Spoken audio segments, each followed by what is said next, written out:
All right, we are here today to talk about Elon's package or his pay package. This is breaking, and we're reacting to it. We just read it, and we're here to share our thoughts and analysis with you. We're going to go deep on Elon's package. Better than the other way around, I guess. All right. It's a little early in the morning for such aggressive talk, Bradford. But yeah, let's dive into Elon's package. Sure. So if you haven't checked out our blog, rebellionaire.com/news, it's really well written. There's a blog, not necessarily like every workday, but at least like 3 times a week. There's our blog, and I got to find what tab I'm on. Okay, here we go. Come on, let's get with this is the problem with going live. So they dropped the package in the proxy. This proxy was due, I think the latest Tesla could file it was September 17th. It is September 5th today. And it's a massive reward. The media is going to go crazy. The left's going to lose their fucking mind. I guess I just got us demonetized. Sorry about that. But this is a plan to keep and incentivize Elon to stay at Tesla and to devote significant portions of his time to it. So Matt, let's talk about some. There's a lot here. Yeah, maybe we started at a high level. So Tesla's packages for Elon are much different than any other companies. In 2018, this was a big news. I mean, he had these operational milestones and profitability milestones, which looked impossible. And many said it was impossible. And at the same time, they also said that it was like too generous, and it was giving him, what was it, like $40 billion or something like that at that time. I think it was, technically the options were worth like maybe 2.6 billion or 8.6 billion or something. I don't know, something like that. Yeah, it was at most I think tens of billions of dollars though. And it was weird because you had this dual commentary that this will never happen and is crazy, and also it's way too generous. And it's like, okay, both of those can't be true. If he doesn't hit these milestones, he literally gets nothing. And so the incentive structure was clearly aligned with shareholder interests in a very radical way, which I loved at the time. That was actually part of the reason that I decided to go all in Tesla, was like he had like extremely ambitious plans, and I didn't think he'd have such an aggressive comp structure if he was not like actually trying to get that top rung of performance, which ultimately he ended up delivering on. So similar kind of setup with this one, although at first glance I would say the operational milestones at least seem slightly less ambitious. Would you agree with that? So maybe let's hit that first, but I'm going to counterpunch you on that, Matt. Oh, wow. So let's hit that. So there's the market cap target, but we're going to hit the operational milestones first. I'm going to see if I can zoom in here. But which one did you not like, Matt?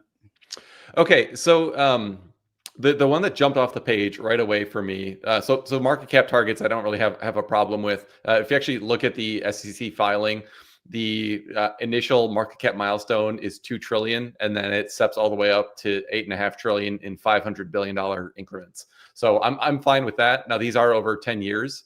So like under the most conservative, like for him to even get to a $2 trillion market cap, if that was over 10 years, that would only be a 6.9% CAGR. So like that one is maybe a little bit low. But the other ones, I mean, if you were to get to the high end of that, that'd be so 8.5 trillion market cap. That's a 23.6% CAGR. A 10-year CAGR of 23.6%. Like that like would be outstanding. And if it happens even earlier, Tesla included this calculation, it'd be a 52.7% CAGR over 5 years. So, meaningful double-digit CAGRs to get to the top end of the market cap range. So as an investor, I definitely like to see that. But And also the stock doesn't have to stop at 8.6 trillion if they're successful. So, if Optimus is a smashing success and Tesla is the clear leader and provider of Optimus, we think that business is worth, I believe, is like over 25 trillion or something. Yeah. I mean, this is a brand new market, so unclear exactly what that's going to look like once it materializes. But we absolutely could see this being, 20 to 30 trillion, maybe even more in a long enough time horizon. So that's certainly a fair point. But your initial. Let me stay on your point here. So I feel like the base package is that Tesla delivers 20 million Teslas. And our reading of the proxy is that this is cumulative. So Tesla's at 7 million. Yeah. Today. So this is a really important point to underscore. When I first read that 20 million, I was like, oh, like that must mean annually. Like they talked about 20 million annually by 2030 before, but I haven't seen that repeated here. But if you actually dig into the details, it actually says that 20 million Tesla vehicles delivered means the company has cumulatively delivered 20 million Tesla vehicles from the first delivery of a Tesla vehicle.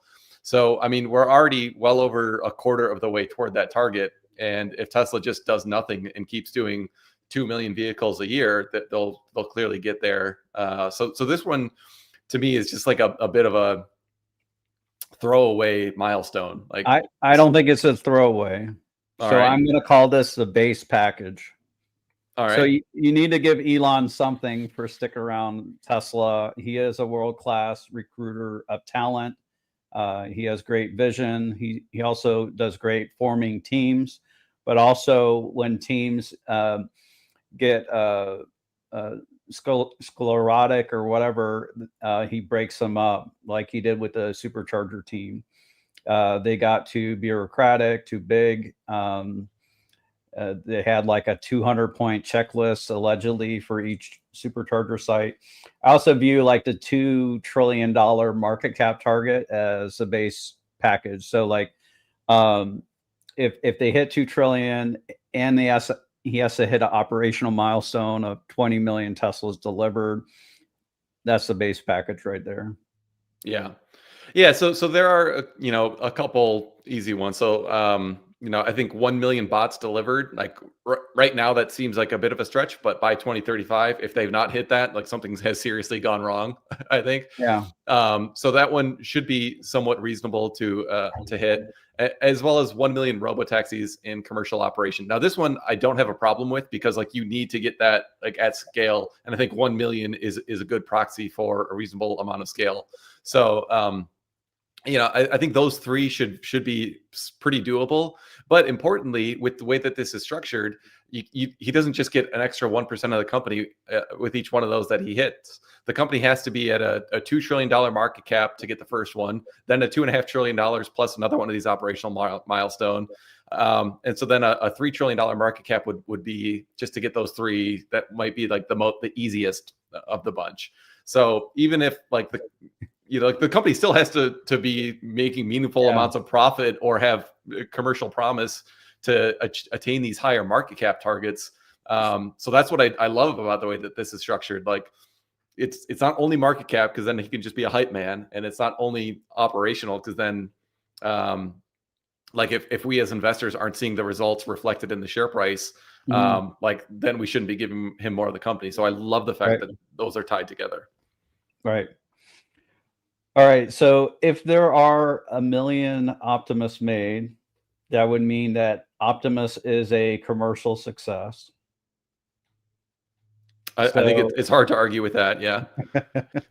Worst case, Tesla would be like the third player in making robots, maybe like not the Apple of humanoid robots. So like they're the what's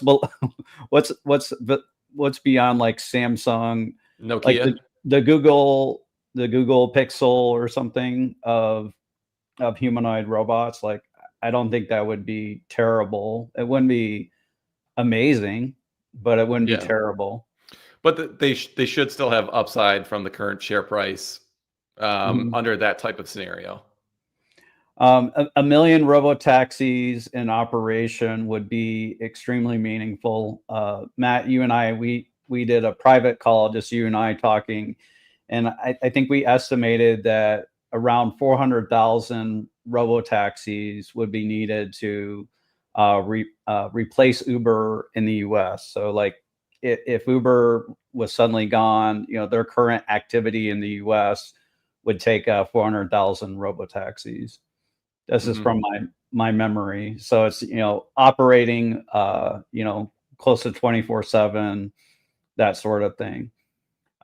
So you're talking about, more than doubling the size of Uber if they're only operating in the US. So this would be extremely meaningful. So I think Yep. these. Go ahead. No, I didn't really have anything to add. I just agree that it would be extremely meaningful. Yeah. So 10 million active FSD subscriptions would be $1 billion a month for Tesla. That'd be a lot of money at $100 a month. They may start charging more if it's truly amazing, but at the current price. Yeah. Now, one thing, just to play devil's advocate on this a little bit, if you've got 1 million FSD subscriptions, or sorry, is it 10 million 10 FSD million. subscriptions? It could potentially create an incentive to keep the price lower than would be beneficial for shareholders in general. So, in other words, Yeah. maybe you can maximize profit by pricing it at $350 a month, and you get lower take rate but higher overall profit. By having a total number of subscribers as the metric, you are potentially incentivizing a lower market price than would be needed for profit maximization. So that's my slight nitpick on this one, but I think in general, it still is aligned with shareholder interests. Some huge profitability goals. If you just apply a 20 multiple to a 400 billion in adjusted EBITDA, that would be $8 trillion, right? Yep. But maybe they're growing earnings faster. I mean, it's kind of hard to imagine growing earnings quickly at such a huge scale. But I do think our AI enabled future is going to be really wild. Yeah. Like, I mean, people think of Apple and Nvidia as these like cash generating machines, and they are nowhere near 400 billion in adjusted EBITDA annually. So I think to have this type of audacious milestone as a target, then you're in that type of scenario that Elon talks about, where you're like, what does the economy even mean at this point? Because you're delivering so much value from these humanoid bots and from FSD. But I think FSD alone won't get you to that type of scale. Yeah. So we'll come back to the blog in a moment to prompt me and Matt to comment a little more. But one uncomfortable question for you, Matt. I'm going to put you on the spot. Like, we didn't plan for this. So what if Elon also gets his old package, which he should, like he earned it, his 2018 package that Delaware, in my opinion, wrongly took away. Shareholders were not harmed by that. What if he also gets awarded that or gets it back? That's the base case assumption in my mind, is that he already has earned that. I think he deserves that. I voted twice for him to get that package, and I think he deserves it. And honestly, I get a little bit of joy from knowing that Kathleen McCormick can't get her grubby hands all over this new package that we're hopefully gonna be awarding to Elon. So yeah, like I don't think there's any conflict of interest there at all. I mean, this is a huge amount of potential upside for Elon. I think we need to acknowledge that. I mean, he's got, what is it, an extra 12% ownership? Is that the cumulative amount? If you were to 12%. Get the max, Yeah. And Elon will owe taxes on this. Eventually, he will have to sell some of the stock to pay the taxes. But he does have, and he also has to stick around for a certain amount of time. Yeah, I mean that's another thing. He's got to stick around.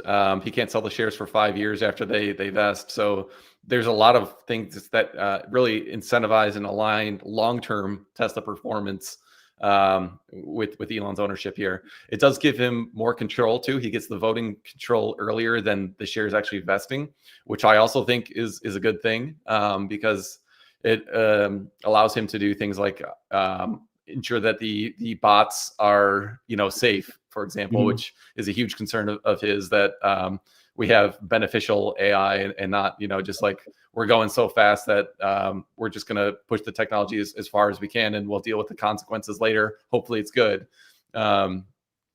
So I do like that. So yeah, I mean, overall, a couple things I don't love about this, but they're kind of nitpicky. And even in the kind of worst case scenario, I think the incremental dilution to shareholders would not be that bad. And I mean, if the company doesn't hit a $2 trillion market cap, he gets nothing. So let's hop into some more details. Don't get triggered by this, Matt, but I'm going to put this comment on the screen, and we're going to talk about why the board thinks this is necessary. So that's going to be our next topic here. So the board pitched it in the proxy. Elon is uniquely qualified to lead Tesla through its next phase, as our blog is saying. It's a huge transition from EVs to artificial intelligence through autonomous driving and humanoid robotics. Elon he's a kingmaker as far as pulling rock star talent together and forming teams. So he is uniquely qualified. Tim Cook is not uniquely qualified to innovate for Apple. He has not innovated for Apple. What's shameful is Tim Cook's pay package, and it's much lower. He is uniquely qualified. I mean, he's created a lot of shareholder value, so I'm not sure I'd take the bait on that one. Well, a lot of shareholder values come from their buyback, their share buyback. Their earnings have grown only like 7% without the buyback. Like 7% earnings growth is not good. So like he's really good at building the factories and doing the supply stuff.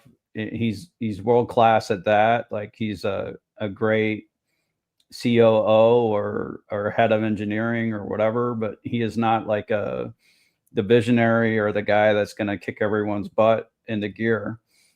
Go ahead, Matt. Yeah, so I do agree with you, but I mean, I think almost everyone would agree that Elon is a once in a lifetime talent. And so there is going to be someday when Elon is not at the helm at Tesla. And in my mind, when he does pass the torch, I would hope it's to someone like Tim Cook, who can say, okay, we've built all these amazing products. Let's like try to monetize and create the value. Now, what I don't want is to only be Tim Cook, like where you're right that he's dropped the ball, is like the culture of innovation has just died. Like Apple's not competing in the AI race, and that's like a total shame.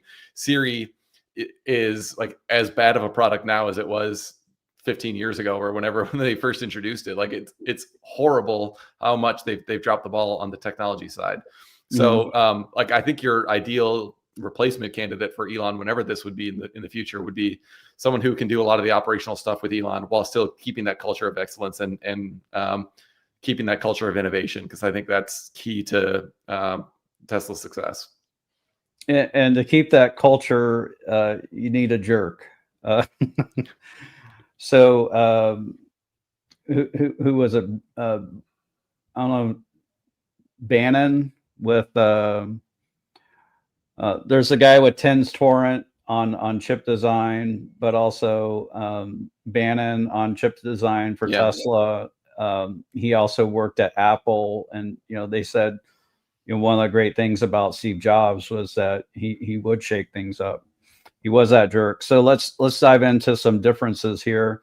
I like what our blog says before we get into that, where Musk is wired for ambition, not comfort. That is true. So unlike 2018's package, this one is restricted stock, which means that he gets voting power earlier. And if Musk leaves Tesla before the vesting happens, the earned tranches vanish. So he has to hold shares for at least 5 years once they're vested. That's a really big difference. Wasn't that Any in the thoughts old, there? wasn't that in the old package too, that he had to Yeah, hold for 5 years? So I think that part's not new, but yeah. the fact that it's preferred and not options, that is new. Yeah. But I mean, I like that because clearly we already covered the voting interest. And so that was, I think, a great way to kind of align what he was wanting to do to kind of guide the direction of the company, and keep him incentivized to hit these milestones. So yeah, I like the way that they've structured this. Yeah. Also, Tesla does not need to reach into their pockets in order to do this. So they're giving him stock. So, excuse me, they're not giving him cash. So while this is a big transfer of value, this is not a literal cash grab. Yeah. It's stock. Elon does get to keep his the voting power, or to get that voting power back. So that was one key thing for Elon, is he really wants to have his votes. So the milestones, it's possible they may never be met. So that could happen. What else here, Matt? It's people could shift away from Tesla. You do have the accounting charges that are going to hit as these vest, or they become likely to vest. So we'll have that as a earnings hit going forward, as far as like a gap earnings hit. Yeah. You do have some dilution from this, but you're keeping Musk. So without Musk, I don't think the rate of growth would be as high. So like you're giving up 12% of the company to keep the rate of the growth high. So I guess, what are your thoughts there? I mean, you'll take 12% dilution in order to get an 8x return on your stock. That's a no-brainer. I think that any investor would take. So I don't have any issue with this. Where I was going to go was, this has the potential to have Elon become the world's first trillionaire, and actually beyond that, let's say Tesla's at 8 trillion, kind of the higher end of this range. If he's got 25% of the company, he'd have $2 trillion, just in his ownership stake of Tesla, plus, SpaceX and everything else. So he is going to be attacked by this. Like, okay, you've got, what's his net worth now? 400 billion or 300 billion, something like that. Yeah. And you need more, you're trying to get even more money. Like the kind of socialist components of our society, I think, are going to attack him hard on this greedy capitalist. And as just taking a step back more generally, I think income inequality and a lot of the things, AI has the potential to kind of raise all boats. But even as all boats are rising, some are going to be up here and others are just going to be rising a little bit. So just from a social kind of societal aspect, I do think we're entering into a bit of a time period where kind of increased class tensions are going to mount. And it's just something I think as investors, we should be aware of, that there's going to be a lot of people who strongly hate this. And a lot of the hate on Elon is probably going to be amplified by this. Yeah. I would agree with that. And, going back to the master plan part 4, Tesla's talking about sustainable abundance, and, humanoid robots and autonomous cars are going to radically change the labor markets, but also transportation markets if they're successful. But it will not be a smooth ride. There's going to be a lot of people pissed off by this. You think about all the semi truck drivers who you may get displaced by autonomous semi truck driving. I think you may need drivers at depots or at hubs, or you have like the spokes that go between the hubs. Like that can be driven autonomously on the highway, but then like once you get to the hubs, maybe the tricky driving at first is done by drivers that are at those hubs. Yeah, the disruption is pretty massive. But here's what's not appropriate. It's not appropriate for people to pay $2 a mile to be able to commute to and from work. And a lot of people who can't afford a vehicle or don't have a good driving record or whatever it is, they're paying that amount. Tesla's going to drop that down over time. It'll go from $2 to $1.50 to $1 a mile, and then below that in the limit. Yeah. So we're radically dropping the cost of transportation for people, and this is going to be the huge beneficiaries are going to be working class people. Absolutely. Yeah. Also, like humanoid robots. Like who wants to sit at a station and do the exact same thing all day? And like that's brutal work. Like that's not work for humans. Like we should be doing more interesting things with our work. Yeah, I completely agree. Tesla, this company, they're developing products and services that are going to improve the economy, that are going to lower cost of transportation, that's going to result in cleaner energy, all the societal benefits we think are accruing from here. So absolutely, I remain on board with the company's trajectory, with their plans. But I think we also have to be realistic that people are going to, misconstrue this and, say like, oh, like Elon's just, taking all the profits for himself or whatever. That is the way it's going to be painted by a lot of people, which is unfortunate because you don't get, hundreds of billions of dollars just by like screwing over other people. You get that by providing massive amounts of value to society. And, I think as Tesla owners, we understand how good these products are, why people are willing to pay for them. And as Tesla investors, we've shared in this prosperity that Elon has generated. So here's the interesting piece.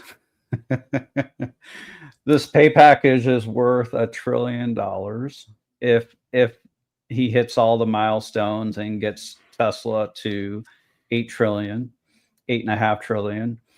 But Elon will have created over $7 trillion that weren't there. So, net that's 6 trillion created that wasn't there before. Also, on the 1 trillion, Elon's probably going to pay $400 billion in taxes on that. And he has already paid the largest tax bill in history. Yeah. So he's going to get paid, maybe net of tax, 600 billion, but he's going to create over 6 trillion in value. And if all these hit, I don't think the stock is going to stop at 8.5 trillion. And this takes us to one of our comments from Brian Wong. He says, if Tesla has a market cap that is a multiple of adjusted EBITDA that is the same as NVIDIA today, then the market cap would be much higher than 8.5 trillion. So, one of the highest financial milestone is 400 billion in adjusted EBITDA, and NVIDIA is trading over a 40 multiple today. Well, that's a PE multiple. Adjusted EBITDA multiples can be a bit different. I think Yeah. Brian was saying a 5x adjusted EBITDA multiple. Okay. Yeah. But you know, Nvidia is trading at a much higher PE right now. Like even though it's dropped some, it's at an elevated PE. Like, so it's the largest company in the world, and it's trading at a over 40 PE. So I think it may be worth like 16 trillion at this point. So then like Elon, the value to Elon will be even higher, but he will have created even more value for the world. Yep. It's about that. This is about value creation, and business is about value creation. It's a meritocracy. It's not everyone gets a ribbon or a trophy in business. It's the awards accrue to the people who create the most value. This is a reality. And this is why the U.S. has the best economy in the world, in my opinion, is you don't have the overregulation in Europe. They don't put you in a prison if you're a huge success in China. This package would never be approved in China. Let's be like very clear about that. Like, there's zero chance any Chinese company would come up with a pay package like this. Yeah. So I do agree with you, and I mean, just take a step back and think about the overall economy. Like, what is the U.S. economy, like 21 trillion, something like that? U.S. GDP. Maybe someone can look that up. So to have 400 billion in adjusted EBITDA, let's say that's like roughly a 50% margin on the revenues. You're talking about roughly $1 trillion of total revenue that the company is delivering annually to hit the top end of these milestones. That's a massive amount. Like, you're talking about GDP impacting services at that point. And think about what you're replacing. So like, transportation is the perfect example with like the robotaxi network. Like, the gross margin on selling cars is really low. Like, people aren't becoming millionaires by riding Uber. Like, it's a decent trade for their time, but it's like not actually that economically useful either for the rider or for the car seller who sells the Uber, or for the Uber driver who's trading time for money. So if you can actually lower the price, then you're getting rid of a lot of these low gross margin parts of the economy that really aren't adding a lot of value, and you're delivering a better product at a lower cost and getting higher margins despite that. So you're effectively taking out hundreds of billions of dollars of cost out of the economy that don't add any value. Like, that is a good thing that we should be celebrating. Yeah. You're also driving down the cost of vehicles. So like, even if you forget about robotaxi, the cost of vehicles should come down. They've outrageously gone. Like, the average cost of a vehicle in the US is outrageously gone from $24,000 to $48,000. I feel like this has been in less than a year, 10 years. Like, that's just crazy to me. It's not right. I know the US like to do like bigger and bigger vehicles here. Like, that's also been a change. Yeah. So Brian was pushing back on us. All right. Maybe I got some facts wrong. So EBITDA versus earnings for Nvidia, like, they don't have interest much as far as interest charges. They don't have much depreciation because they don't run the factories. And like, amortization, taxes are a big one, right? Yeah, this doesn't seem right to me. Taxes are large. But yeah, like, even if it's at a 40 multiple, that would still be like potentially Tesla going to 16 trillion. Yeah, so at least on Yahoo Finance it says EV to EBITDA is 40, and PE is about 49. So, but still, they're like, reasonably close. That's 16 but trillion. a lot higher. Yeah. Yep. So maybe Elon won't be sandbagging anything anymore. So This is from LJ. He loves to comment on our videos, like the comments. So I think maybe Elon won't hold back as far as sandbagging. I do think Tesla should definitely hold their cards close to their vest as far as the Optimus hands and some of the other tricks they're doing in order to get the results. They do need to disclose enough to kind of incentivize your rock star engineers, but beyond that recruiting game, I do believe they should hold things close to their vest. But Yeah. maybe Elon will be a little more bullish, maybe more specific in the future. I'm not holding my breath, but he does have a wild vision for the future. Talking about how the value of these robo taxis could multiply overnight.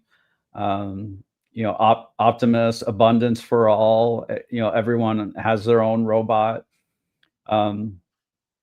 So Yeah, I like that it's 10 years though. I mean, yeah, I think as investors, a lot of times we have the urgency to say like, let's get the safety monitors out of the vehicle today, and let's get as many robotaxis on the road as possible.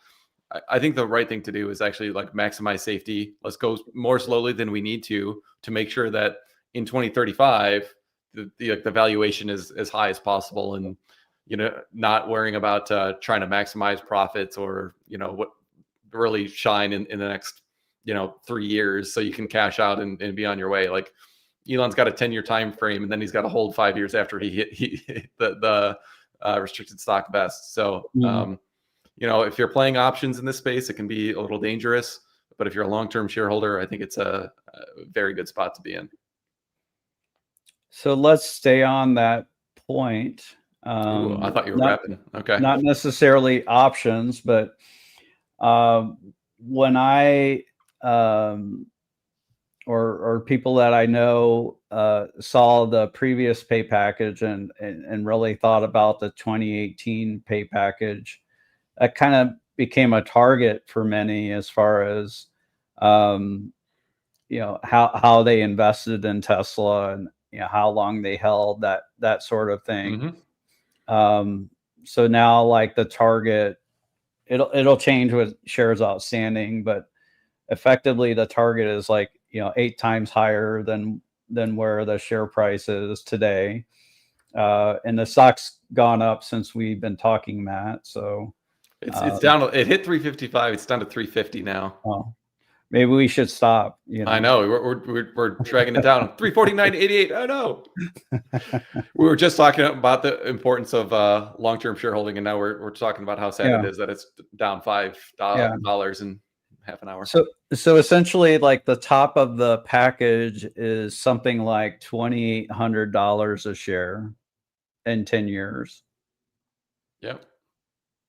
So like I think that's going to become a goal for a lot of Tesla shareholders. But I do agree with you. You have to be careful with margin and options. I've seen people who have 8 figures in Tesla, and they weren't a client or anything. And I did try to talk them out of how they were doing this. So they had at one point $35 million in equity in their account. They were using margin on top of call options, and when they would buy new calls, they would pick the one that's like the furthest out strike as far as expiration and the highest. Like so, they would pick the highest strike, the furthest out expiration, and sometimes that can work. But a lot of times it's going to burn you, and combining options with margin is just a really bad idea. It's a recipe for disaster. So what happened to that 35 million? Bankrupt. So they got margin called in 2022, and they owed more in taxes than they had in equity in their account. So like it was it's really bad. And there's that one guy in Canada who had like $400 million in Tesla stock, and I think he was just doing a margin in Tesla stock, and he got margin called. So you have to be careful about these things. Tesla isn't, I believe, is going to continue to grow exponentially in their business. And when you're investing in exponential companies, their stocks are going to be very volatile, which means you're going to periodically have these large drops in the share price, and that's something we try to take advantage of at Rebellionaire.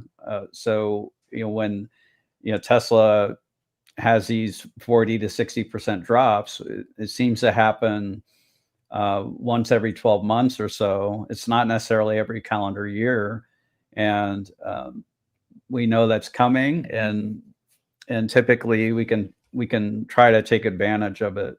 Yeah, we don't people that align with us, they don't want to eat those declines. They don't want to sit through them.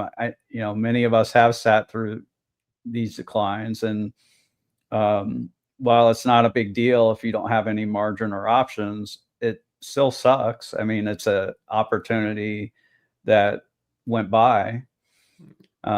We also think that doing cover calls along the way is going to be good. And people think, well, cover calls is stupid. If you did it in 2020, you would have lost a lot of money because the stock, multiplied by 8x, or grew by 700%. But we actually found that using a margin of safety with cover calls in 2020 was actually profitable, which was shocking when we studied the statistics. So it's something we study rigorously. Yeah. All right. Well, I think we could probably wrap it there. 42 minutes, but we can't go 69 seconds. So that would be like 43:09.